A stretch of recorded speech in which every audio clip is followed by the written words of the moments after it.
In 2015, a tank wreck was discovered in a bog in northern Belarus. A first investigation showed that the parts belonged to a Soviet KV-1 heavy tank. In the fall of that same year, a team of restorers, historians, and salvage experts pulled the remnants of the military vehicle out of the mud. Their next step was to attempt to restore the illustrious tank. Any discovery of a previously unknown KV tank is a big deal. I'd call it a sensation. When we found out about the Stalin Line project to restore the legendary Soviet KV tank, we couldn't pass it up, so we gladly supported that project. The KV-1 itself is a very rare and exclusive thing. There are no KV-1 tanks on Belarusian territory, even in non-running condition. Today, there are only about 12 KVs left in the world.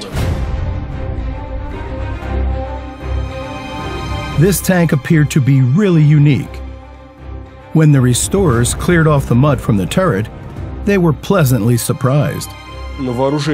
This particular KV was armed with the L11 gun. The L11 gun is of a particular interest because it was very rare.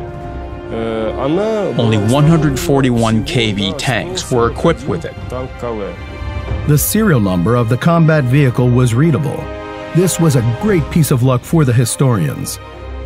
Thanks to this, they could find out the whole history of this KV-1. This tank was assembled in late 1940.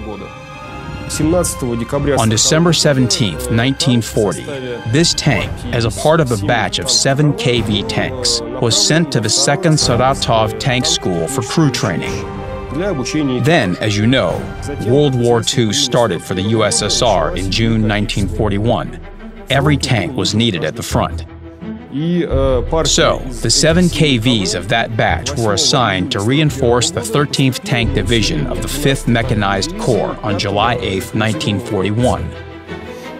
They took part in the Lepel counteroffensive. The marks of shell and bullet hits on the turret armor are evidence of heavy action. On July 10th and 11th, 1941, the 13th Tank Division tried to break out of encirclement. The discovered KV was extracted from the ground just north of that breakthrough attempt. Perhaps it was driven into the bog by enemy aircraft. It's possible that the crew just couldn't find their way through the unknown location. The tank got bogged down in the swampy terrain. The crew tried to save the vehicle, to extract it. They laid logs under the tracks. Most likely, when the crew were unsuccessful in their efforts, they destroyed the vehicle.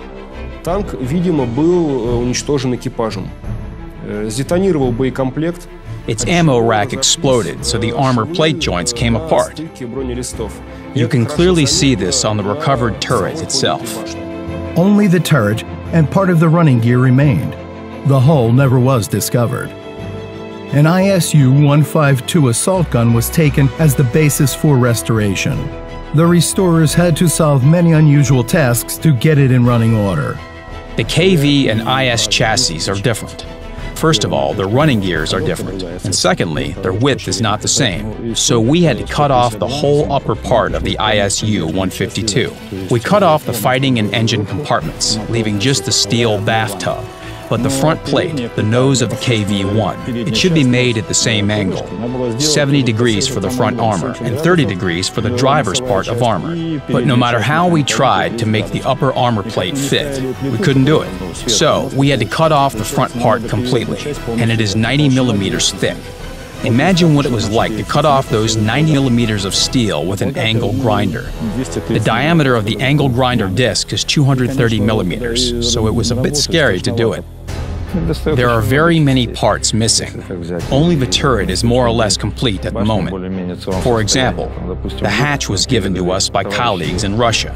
It's an original KV hatch. The same hull front hatch was used for the ISU-152, identical to the KV-1's one, so we used it as well. When we lack spare parts, we, of course, use the internet, but also books with photos and blueprints. Then you start calculating, measuring, and looking for the required materials.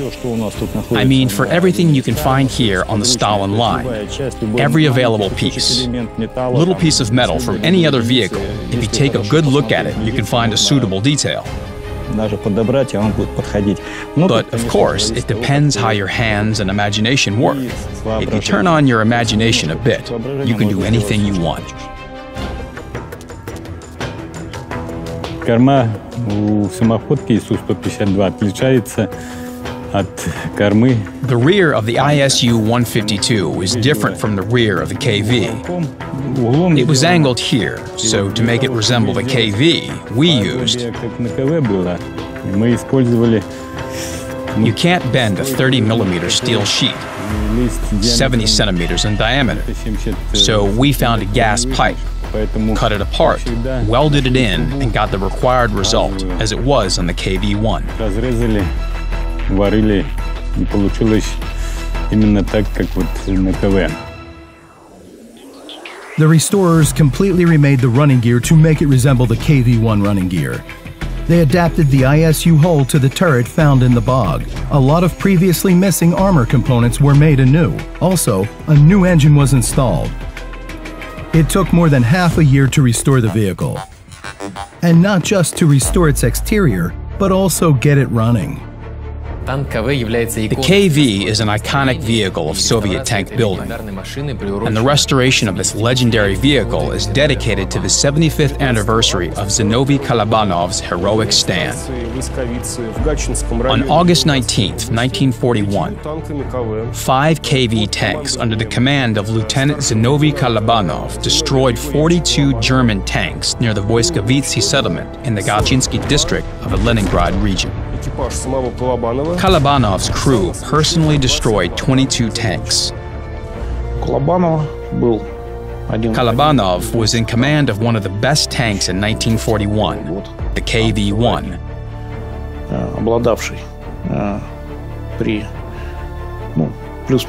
It had reasonable maneuverability, strong armor, and powerful armament. This allowed the tankers to feel confident on the battlefield. They withstood the German fire. This allowed them to hold out. The tank had a powerful cannon. So, as a result, there were 22 knocked-out German vehicles. The KV tank and Zinovy Kalabanov's deed have found their reflection in the World of Tanks game. For example, the KV is one of the most popular tanks in the game community around the world. Kalabanov's medal is one of the most epic awards in World of Tanks. It's very hard to achieve. It's given to a player who stands alone against 5 or more enemy vehicles and wins. So, the in-game achievement really is modeled after Kalabanov's actual situation during the war.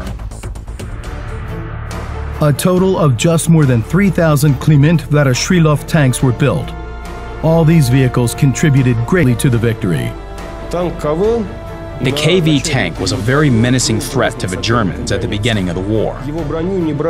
Its armor was essentially immune to German tank and anti-tank guns, except for the largest ones of the time, like the 8.8 cannon, the 88mm anti-aircraft gun. Then the German Tiger arrived on the battlefield, and the KV became obsolete at once. It was outmatched by the Tiger in both armor protection and firepower.